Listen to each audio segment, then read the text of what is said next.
Salut à tous, alors petite vidéo ici, vraiment très courte pour essayer de voir ensemble comment expliquer comment se passe, quelles sont les relations avec tout ce qui est Blutdruck, tout ce qui est viscosité, résistance, vitesse. On lit un peu tout et n'importe quoi dans le cours, enfin disons que c'est toujours des petits bouts et il nous manque un peu une vision d'ensemble pour comprendre un peu comment tous ces facteurs fonctionnent entre eux. Donc moi j'ai pas mal cherché sur internet, j'ai regardé des vidéos forcément, et ce que je vous propose ici, c'est de revoir un peu les formules physiques qui sous-tendent en fait ces relations. C'est des formules physiques très simples, alors pas de panique si vous voyez des égales ou quelques équations, mais en voyant ces équations, vous comprenez mieux comment réagit un facteur quand il y a un autre qui bouge, etc. etc. Donc on va commencer. Donc parlons du Blutdruck. Le Blutdruck, qu'est-ce que c'est? Le Blutdruck, c'est la pression du sang sur la paroi interne des vaisseaux sanguins. Et ce Blutdruck, qu'est-ce qu'on dit physiquement parlant? On dit que c'est égal au Hertz minute volumen multiplié par le périphéraire Widerstand. D'accord? En gros, c'est le Hertz minute volumen. C'est la quantité de sang à la minute que le cœur pompe, d'accord, sort en fait de son camerne gauche. Et le périphérique Widerstand, comme son nom l'indique, en fait, c'est toute la résistance qu'il y a dans les vaisseaux sanguins du corps. Ok. Donc, on va laisser cette formule pour le moment et on va essayer de redétailler un peu qu'est-ce que c'est que le Hertz minute volumen. Vous avez peut-être lu quelque part Hertz Zeitvolumen ou HCV, faux. C'est juste ce que le H7 faux, c'est le Hertz Zeitvolumen, c'est que pour une quantité donnée de temps, c'est le volume qui est pompé. Mais là, la quantité de temps, on l'a choisie et elle est en général choisie en minuten. Donc c'est pour ça qu'on a Hertz minuten volume. Ok. Ce Hertz minuten volumen, qu'est-ce que c'est? En fait, comment on calcule combien de sang est expulsé du cœur? C'est très simple. On prend la Hertz frequency, qui est en fait le nombre de fois que le cœur bat par minute, multiplié par le Herzschlag volumen, je vais marquer HSV, qui est en fait la quantité de sang expulsé à chaque battement. La quantité de sang expulsé à chaque battement multiplié par le nombre de battements par minute, ça va nous donner le nombre de sang expulsé par minute. Et on peut s'en convaincre parce que ici, en termes d'unité de valeur, le Hertz frequency s'est exprimé donc en battements par minute, d'accord, multiplié par un truc qui est expliqué, donc Herzschlag volume, c'est donc le volume par battement, d'accord, le volume par battement. Là, on peut simplifier les unités et ça nous donne un truc qui est en volume par minute. Et c'est bien ce qu'on a là, le volume de sang par minute expulsé par le cœur.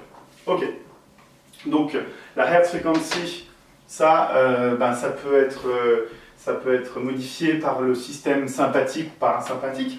Quand on veut augmenter le nombre de battements du cœur, le système sympathique libère de la noradrénaline, ce qui permet d'augmenter la fréquence cardiaque. Par exemple, quand on a une pression sanguine trop faible, en général le système parasympathique, pour ceux qui en sont là, via les barorécepteurs qu'on a au niveau de l'aorte et de la carotide, vont dire au système sympathique, on n'a pas assez de Blutdruck, donc du coup le cœur il faut qu'il batte plus fort. Donc voilà, le système sympathique va aider à augmenter cette fréquence. Inversement, le système parasympathique, il y a toujours le système parasympathique d'un côté et le système sympathique de l'autre, c'est les systèmes antagonistes, lui il va en faire en sorte de ralentir les battements du cœur, le nombre de battements du cœur par minute. Il y a aussi d'autres facteurs comme des hormones ou même le taux d'ions dans le sang, des ions Na+, des ions calcium par exemple et autres. D'accord. Et ici, on a donc ce que je disais, c'est le nombre le volume expulsé à chaque à chaque battement, donc HSV. Et qu'est-ce que c'est? Ce HSV, il dépend de trois choses principalement. Il dépend du volume, avant la systole, d'accord? Donc le volume de la diastoliche en fait.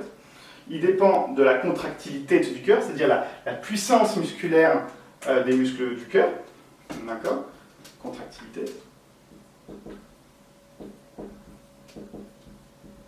D'accord. Et il dépend aussi du sang qui reste dans le link camerne après la systole, d'accord?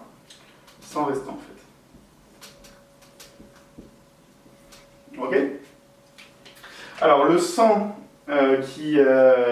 le sang qu'on a qui est dans le camerne avant que ça batte, ça ok, pas de souci. La contractilité, sachant que en fait, selon la loi de Frank-Sterling, plus, pour une raison ou une autre, il y a de sang, en fait, plus ça augmente, d'accord? Plus, en fait, le volume expulsé par le cœur augmente. C'est comme si le cœur sentait, en fait, qu'on a plus de sang à pomper, et du coup, eh ben, il va en pomper plus, tout simplement. Ok, la contractilité, c'est la puissance du cœur, la puissance des muscles du cœur, comme je disais, et cette puissance-là, en fait, elle va notamment être influencée par le système nerveux-sympathique, qui a aussi des liens avec donc, le link camerne, et qui va permettre d'augmenter la puissance de la contractilité. Il est aussi influencé par des hormones, par exemple le glucagon.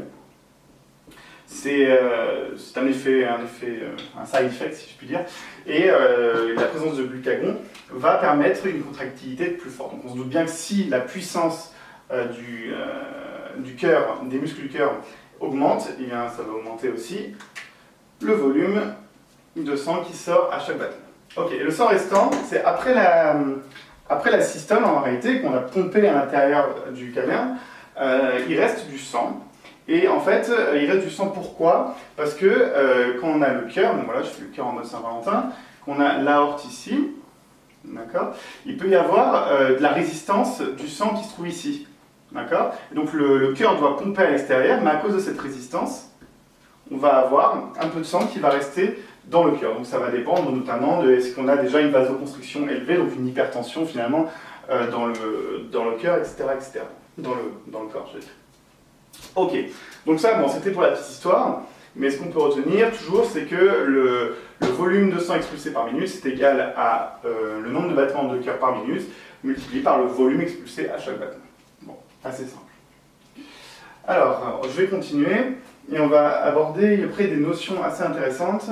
Il faut juste que je retrouve de quoi effacer le tableau. Voilà, super. Ça, je vais l'effacer. Et donc, il y a une règle, je ne vais pas la montrer ici, mais il y a une règle qui établit un lien, en fait, entre la vitesse, donc vitesse que je vais l'appeler vitesse, hein, parce que moi je suis plus à l'aise avec l'anglais forcément, et le français, et donc du coup, elle dit que la vitesse est en fait dépendante de la Hertz-Minute-Volumen, divisée par ce qu'ils appellent la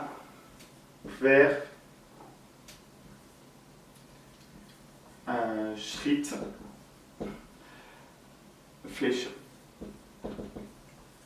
D'accord, donc la vitesse, on voit bien ce que c'est le sang qui va plus ou moins vite dans les vaisseaux. HMV, on l'a détaillé, on l'a fait pas mal en taille. Et qu'est-ce que c'est ce truc-là? Ce truc-là, en fait, c'est tout simplement la place qu'on a, la place qu'a le sang pour circuler. Donc, trois exemples, très simples. Tac. On a ces trois types de vaisseaux là, le vaisseau 1 qui est très large, le vaisseau 2 qui est moins large, le vaisseau 3 qui est très peu large. Et qu'est-ce qui se passe? Il se passe que dans un vaisseau très très large, donc on a une grande, en fait le Durchmesser, donc le diamètre est très large, et donc on dit que la Querschrittfläche est très grande, voilà, tout simplement. Ça correspond en fait, disons pour simplifier, à ces trucs-là. Donc, en fait, plus le